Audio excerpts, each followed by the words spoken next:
dibully karena itu, diperlakukan dengan pilih kasih karena itu, yang itu sebenarnya melukai hatiku dan melukai self esteem aku waktu kecil. Apakah kamu pernah ngerasa jelek, ngerasa kurang cantik, ngerasa kurang ganteng, ngerasa kamu kayak nggak punya beauty privilege? Nggak apa-apa, I'm gonna sit here with you and I'm gonna tell you ada apa sih tentang beauty privilege and the things that you can actually do to change that. Beauty privilege adalah sebuah keuntungan yang dimiliki oleh seseorang yang lahir dengan fisik atau mempunyai penampilan yang cantik atau tampan sehingga dia memperoleh keuntungan tersendiri. Jadi apakah beauty privilege ini real? Of course it's real. Buat kamu atau aku yang benar-benar pernah ngerasain diperlakukan berbeda karena fisik kamu yang kurang menarik, kurang cantik, atau kurang tampan. Aku sendiri punya pengalaman dimana I literally got bullied for my physical appearance ya. Jadi aku dibully dari sejak aku kecil sama teman, sama keluarga, sama guru karena aku tidak memiliki fisik yang menurut mereka cantik gitu. Aku itu dibully karena warna kulit aku. So it's the thing that I cannot control. Jadi itu adalah sebuah hal yang aku terlahir dengan. Jadi aku lahir dengan kulit warna coklat, dimana aku adalah orang Indonesia yang sebenarnya mayoritasnya kan orang Indonesia tuh kan emang kulitnya coklat, dan aku terlahir dengan kulit coklat yang mungkin memang sedikit lebih gelap dibanding orang-orang yang lain, dan aku dibully karena itu, diperlakukan dengan pilih kasih karena itu, yang itu sebenarnya melukai hatiku dan melukai self esteem aku waktu kecil. Karena warna kulit itu kan tidak bisa aku kontrol ya, dan juga beberapa ciri-ciri fisik lain yang kita tuh nggak akan bisa kontrol. Kita terlahir dengan ciri fisik tertentu yang memang itu tergantung pemberian Tuhan aja gitu, dan ada sebuah keanehan ketika seseorang dibully karena penampilan fisiknya. Juga itu bukan sebuah prestasi ketika kamu lahir dengan kondisi fisik tertentu, karena nggak ada yang harus berjuang dengan kondisi fisik itu. Kamu memang terlahir dengan begitu aja gitu. Jadi itu bukan prestasi, itu bukan sesuatu yang harusnya dijadikan untuk bahan bulian gitu, karena itu adalah sebuah hal yang natural yang dimiliki oleh seorang manusia ketika dia terlahir. Oke, jadi beauty privilege pasti kaitannya dengan beauty standards ya. Dan beauty standards Indonesia itu sebenarnya apa sih? Beauty standards Indonesia kita tahu sendiri lah. Beauty standards Indonesia itu adalah harus berkulit putih, harus tinggi, harus langsing, harus rambut yang panjang, terus harus hidung yang tinggi, wajah tegas. Ya sebenarnya kalau kita pikir-pikir standar kecantikan Indonesia itu seperti mengarah ke standar yang dimiliki oleh white Caucasian atau orang-orang Belanda. Sebenarnya beauty standards Indonesia ini hasil dari mana sih? Dia bawaan dari mana sih? Ini adalah hasil jajahan di Indonesia. Jadi Indonesia tuh dijajah udah 4 abad sama Belanda. Jadi pada zaman dahulu nih, orang Belanda tuh membagi kasta atau hierarki yang diterapkan pada dirinya, pada pribumi, dan pada pendatang. Jadi kaum teratas adalah mereka, si orang-orang Belanda ini, yang mereka feature-nya white Caucasian atau orang-orang Kaukasia yang berkulit putih, bermata biru, berambut pirang, tinggi gitu kan. Kemudian ada kaum pendatang yang mereka adalah orang Cina dan orang Arab yang ada di Indonesia, yang diperlakukan secara berbeda. Dan ada kaum pribumi yang diperlakukan secara berbeda, yaitu ditaruh sebagai kasta terendah istilahnya, supaya mindset ini tertanam bahwa kamu pribumi, kamu yang bentuknya seperti itu, kamu yang berkulit coklat, yang tidak punya fitur seperti orang bule, kamu adalah jajahan saya, kamu harus nurut sama saya karena kasta kamu lebih rendah gitu. Jadi ini adalah sebuah warisan yang memang sengaja ditanamkan oleh orang-orang Belanda atau kolonialis kepada kita, sehingga kita itu bisa disuruh-suruh gitu loh. Apalagi kita harus kerja di luar ya kan, harus kerja di luar. Waktu itu pribumi Indonesia harus menjadi petani, harus bekerja di pabrik yang memang sangat terekspos dengan matahari sehingga kulitnya menjadi lebih gelap. Nah, mindset inilah yang mengakar ke negara kita, ke orang-orang kita, bahwa kalau kamu terlihat seperti pribumi asli Indonesia yang berkulit coklat, yang berfeature wajah bulat dan sebagainya, kamu adalah orang yang miskin, kamu adalah pekerja. Tentu saja dianggap tidak lebih baik dibanding dengan si penjajah ini. Ini mengakar, kalau kita bisa lihat, ada di sinetron kita sekarang, di film, di iklan, dimana kalau kamu lihat pasti mostly itu kayak semuanya tuh setengah bule, ya nggak sih? Kalau kalian bener-bener perhatiin sekarang film, sinetron, iklan itu tuh isinya orang-orang Indo alias setengah keturunan setengah bule, atau yang kelihatan emang bule banget dan mukanya nggak Indonesia banget. Dan itulah yang disukai oleh masyarakat Indonesia sekarang. Jadi jadi kebanyakan masyarakat Indonesia itu menyukai seseorang yang emang tidak terlihat seperti orang Indonesia sesungguhnya. Dan itu ironis gitu, bahwa kita menyukai orang-orang yang tidak terlihat seperti kita. Orang-orang yang memenuhi beauty standards ini, mereka lah orang-orang yang punya beauty privilege. Literally, orang-orang ini memiliki keuntungan di mana mereka diperlakukan secara berbeda atau sedikit berbeda dengan in a good way dibanding yang enggak. Kayak kalau kalian pernah ngalamin yang namanya dipilih kasihin sama guru atau sama keluarga because you literally don't look as pretty as the others. Dan juga berlaku dalam ketika kamu mencari pasangan. Sadar gak sih kalau yang cantik dan yang tampan itu they actually don't have to do anything. Kayak mereka bisa diem aja, just existing as they are, karena mereka udah cantik atau ganteng tuh ya udah, orang-orang berdatangan aja mendekat ke mereka, dan mereka akan jauh lebih mudah menemukan pasangan karena ya memang mereka terlihat lebih menarik dibanding yang lainnya, kayak gitu.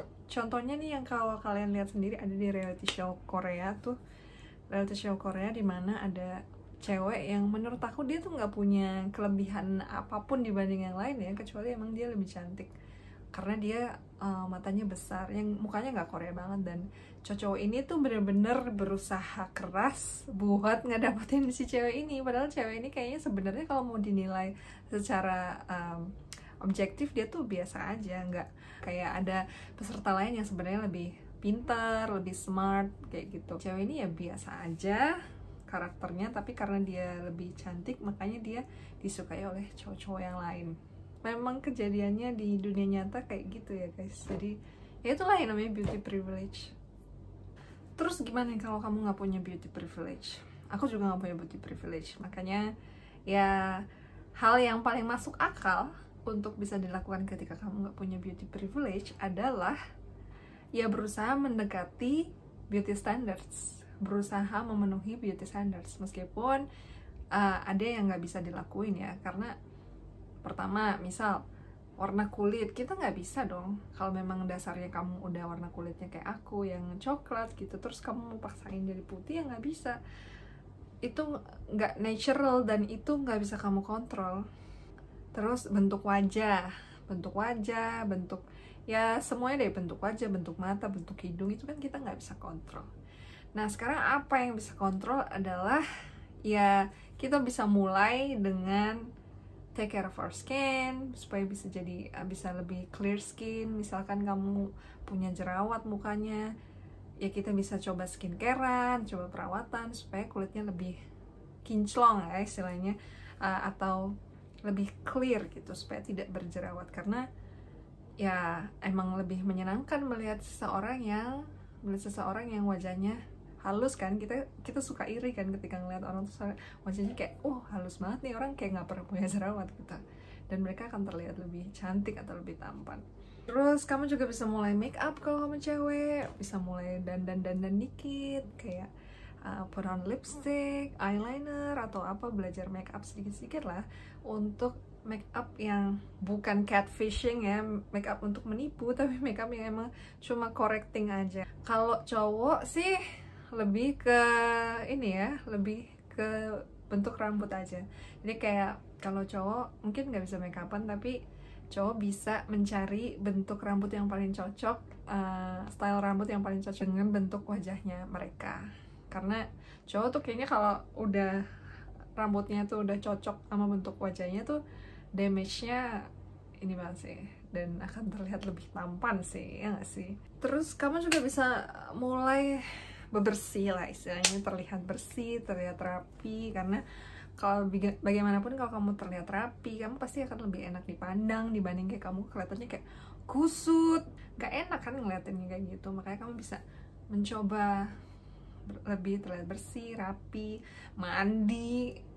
Satu lagi, kalau kamu cowok, kamu bisa coba wangi pakai parfum, karena jujur ya kalau misalkan kita dideketin cowok, misalkan aku dideketin cowok dan dia itu bau ketek, itu tuh turn off banget. Itu bener-bener aku kayak anjir, aduh nggak minat nih, nggak jadi. Karena emang ya, karena itu nggak bikin kamu nyaman kan, kalau kamu dideketin sama seseorang yang emang bau ketek gitu ya, itu kan nggak bikin nyaman. Makanya kita, dan itu balik lagi ke kita juga, kita harus coba lebih sensitif lagi sama hidung ya. Jadi kayak ngerasa kalau misalkan aku bau kayak gitu ya, try to be cleaner gitu. Jadi mandi, put on some deodorant, kayak biar jadi ketekmu tuh nggak bau gitu. Karena aku pernah banget sih ngerasain jadi korban kena bau ketek gitu, dan itu teman kosan aku sendiri dan cewek. Apalagi kalau cewek ya lebih susah, karena cewek itu kan cara ngobrolnya berbeda lah. Cowok dengan cowok mungkin bisa santai aja atau ngeledekin kan. Kalau cowok komunikasinya bisa ngasih tahu kayak lo bau ketek.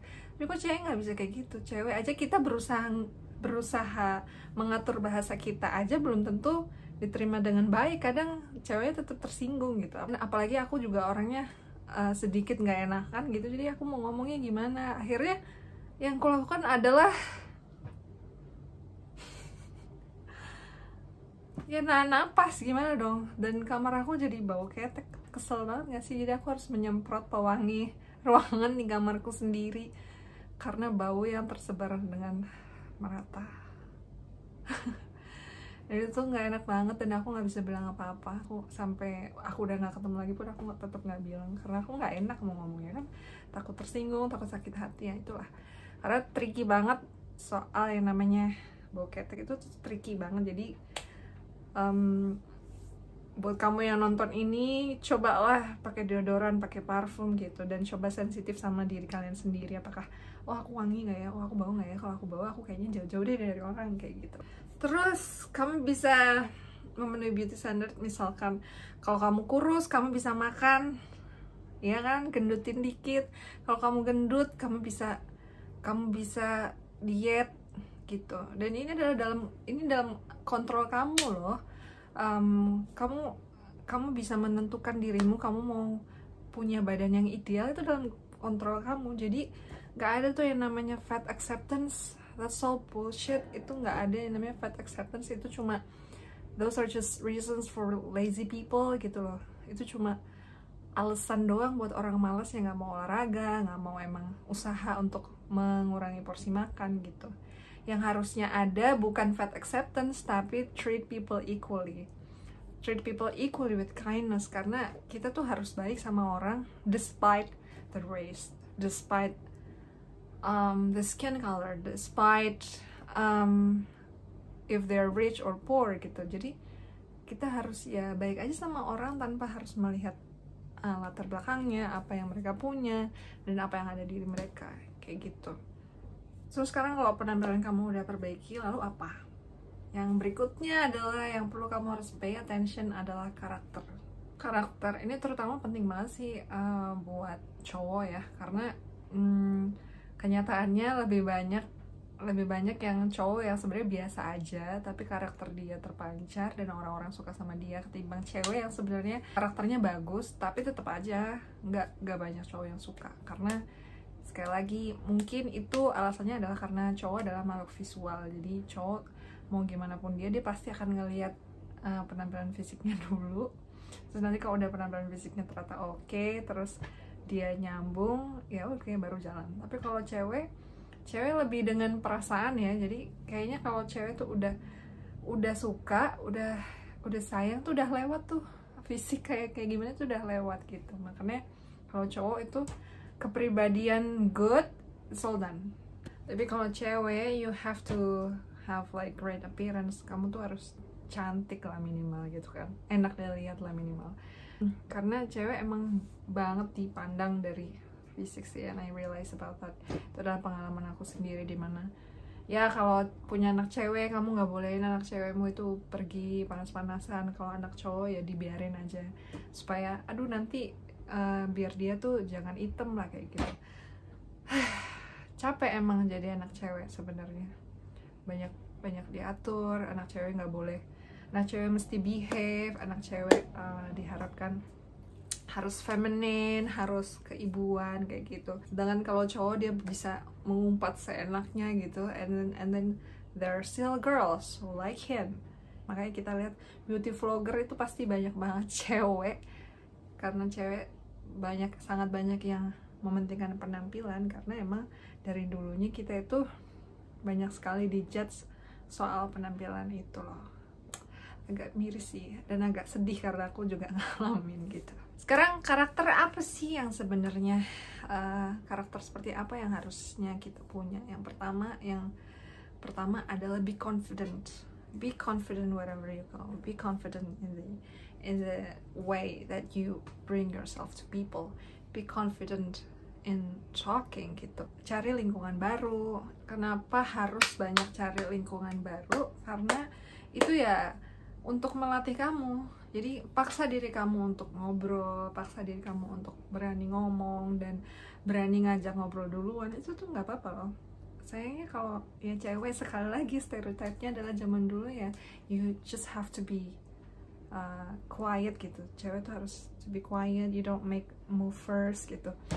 Menurut aku sih nggak apa-apa ya, kita ngajak ngobrol duluan, cewek ngajak ngobrol duluan. Toh yang penting adalah kita tetap kind, kita tetap friendly, kita tetap baik sama orang. Dan kalau bisa, nilai plus adalah kamu bisa jadi jenaka gitu, supaya kamu bisa menghasilkan senyum-senyuman di wajah orang ya kan, dan bikin mereka tersenyum, itu kan pahala juga. Perluas pergaulan, karena apa, kita ini udah di 2023, kita udah nggak di 1950s gitu, dimana yang ya zaman dulu ya masih banyak orang dijodohin ya kan. Sekarang udah 2023, zamannya media sosial, dimana orang sering ketemu atau sering menemukan pasangan juga di media sosial kayak gitu. Karena beda dari zaman dulu, nobody's gonna knock on your door, hey, will you marry me? Nggak ada yang kayak gitu. Sekarang kamu, baik kamu cowok atau cewek, kamu harus pergi keluar, mencari teman, mencari calon yang bisa kamu jadiin prospekan untuk pasangan kamu ya kan. Kalau enggak, kalau kamu cuma kuliah kantor ya gimana kamu mau ketemu orang gitu kan, di zaman yang serba modern kayak gini. Dan yang perlu diingat adalah ketika kamu menemui teman baru, itu nggak melulu tentang cari pasangan loh. Itu bisa aja kamu cari teman, karena kita nggak tahu sebenarnya jalan rezeki kita ini sebenarnya dari mana.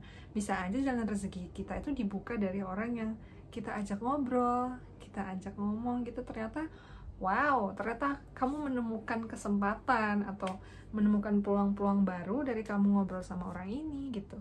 Atau bisa jadi orang ini ternyata juga mempermudah atau membukakan jalan kamu mengenal orang lain yang ternyata adalah jodoh kamu gitu. Jadi harus paksa diri kamu buat berani, buat berani ngomong, buat berani pede gitu. Jadi intinya ketika kamu nggak punya beauty privilege, you have to focus on yourself. Fokus pada dirimu sendiri, mulai mencintai dirimu. Dengan gimana cara kamu mencintai dirimu adalah ya memperbaiki situasimu, memperbaiki hal-hal yang kamu gak suka tentang dirimu, yang memang masih bisa diperbaiki, yang masih ada dalam kendali kamu.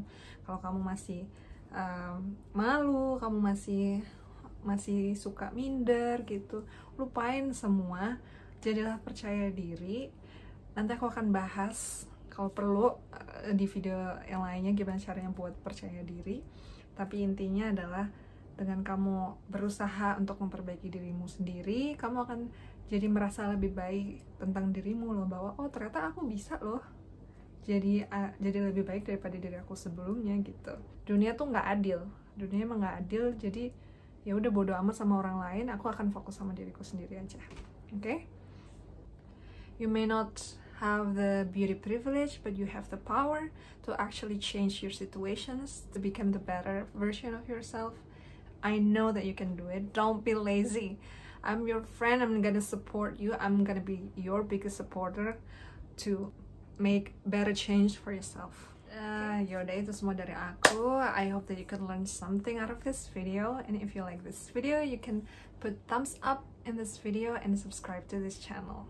Okay, I'll see you again in the next video.